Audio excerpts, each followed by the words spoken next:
قرآن سے محبت انسان کے ایمان کی حفاظت کا ذریعہ ہے۔ جن لوگوں کو قرآن سے محبت ہوتی ہے، اللہ کے اس کلام سے محبت ہوتی ہے، اللہ تعالیٰ ان کے ایمان کی حفاظت فرماتے ہیں۔ وہ ایک ہندو لڑکی ایک مسلمان بچی کے ساتھ کھیلتے کھیلتے اس کے گھر میں چلی گئی۔ اب اس کی والدہ بچیوں کو قرآن پڑھاتی تھی، اپنی بچی کو بھی قرآن پڑھاتی تھی۔ تو وہ بچی اپنی والدہ کے ساتھ جب قرآن پڑھنے لگتی تو وہ ہندو لڑکی بھی اس کے ساتھ بیٹھ جاتی۔ پڑھتے پڑھتے جناب اس نے نورانی قاعدہ پڑھا، نماز پڑھ لی، پھر اس کے بعد قرآن مجید پورا پڑھ لیا۔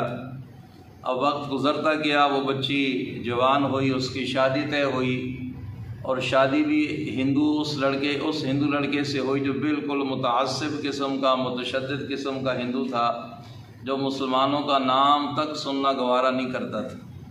اب یہ بچی اپنی اس استانی کے پاس آئی، کہا جی میں تو مسلمان ہو چکی ہوں، میں نے کلمہ بھی پڑھ لیا ہے، قرآن بھی پڑھ لیا ہے، اب میں اپنا اسلام اگر ظاہر کروں گی تو مجھے میرے گھر والے قتل کر دیں گے۔ تو ان کی استادی نے کہا کہ بیٹا آپ کو قرآن سے محبت ہے تو انشاءاللہ اللہ پاک اس قرآن سے محبت کی برکت سے اللہ پاک آپ کے لیے کوئی راستہ ضرور بنائیں گے۔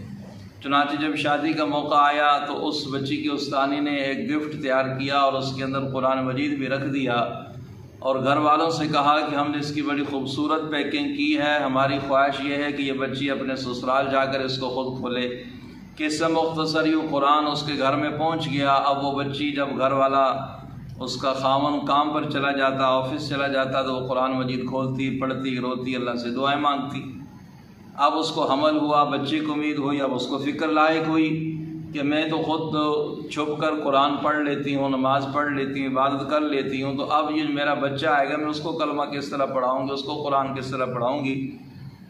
یا اللہ آپ بھی کوئی ایسا راستہ بنائیں، کوئی ایسا طریقہ بنائیں۔ چنانچہ کچھ عرصہ ہوا، اس کے خاوند کو بیماری لگ گئی، جا کر ٹیسٹ کرائے، ڈاکٹروں نے اس کو کینسر ڈیگنوز کر دیا، بھی آپ کو تو کینسر ہے، اور کینسر بھی آخری درجے کا ہے۔ بڑا پریشان گھر آیا، رو رہا ہے، بیوی کو دیکھ رہا ہے، آنکھوں سے آنسو جاری ہیں۔ گھر والے نے پوچھا کیوں رو رہے ہو؟ کہا کہ تم اتنی خوبصورت ہو، وفادار ہو، خدمتگار ہو، لیکن میں اب چند دن کا مہمان ہوں، مجھے کینسر ہو گیا ہے۔ اس نے کہا آپ پریشان نہ ہو، میں کوئی آپ کا علاج کرتی ہوں تو آپ ٹھیک ہو جائیں گے۔ اور خاوند نے کہا ٹھیک ہے، اگر میں ٹھیک ہو گیا تو تمہاری جو بھی خواہش ہوگی میں اس کو پوری کروں گا۔ اب جناب اس نے سورۃ فاتحہ پڑھ کر اس کو دم کرنا شروع کر دیا۔ تقریباً 1 مہینے 2 مہینے تک اس کو دم کرتی رہی۔ جا کر دوبارہ جب ٹیسٹ کروائے گئے تو ڈاکٹروں نے کہا بھی آپ کو تو کینسر ہوا ہی نہیں، آپ کو تو کوئی بیماری نہیں ہے۔ اب خوشی خوشی گھر آیا، گھر والی کو بلایا اور کہا کہ اب بتاؤ تمہاری کیا خواہش ہے، میں اس کو پوری کرنے کے لیے تیار ہوں۔ اس نے کہا جی میری یہی خواہش ہے کہ تم کلمہ پڑھ کر مسلمان ہو جاؤ۔ وہ کہنے لگا یہ کون سی بات ہے؟ اس نے پھر اپنی ساری ہسٹری بتائی، میں کس طرح ایک مسلمان بچی کے ساتھ کھیلتی تھی، پھر اس کے گھر میں گئی، اس کے ساتھ قرآن پڑھا، مسلمان ہو گئی، اور کہا کہ تمہیں جو شفا ملی ہے اللہ کے اس کلام کی برکت سے ملی ہے، اللہ نے تمہیں شفا دی ہے۔ اب وہ مسلمان ہو گیا، بچہ ہوا، اللہ نے اولاد دی، بیٹا دیا، اس کو بھی کلمہ پڑھایا، وہ بھی مسلمان ہو گیا۔ اب انہیں فکر لائق ہوئی کہ اگر ہمارے خاندان کو پتہ چلے گا تو وہ ہم سب کو قتل کر دیں گے۔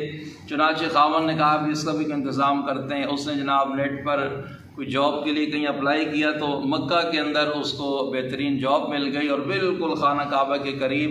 اب وہ ماشاءاللہ 5 نماز حرم میں جا کر پڑھتے ہیں۔ تو دیکھیے ایک قرآن سے محبت کی وجہ سے اللہ پاک نے پورے خاندان کو ایمان کی دولت عطا فرمائی۔ اللہ ہمیں بھی ایسی محبت نصیب فرمائے۔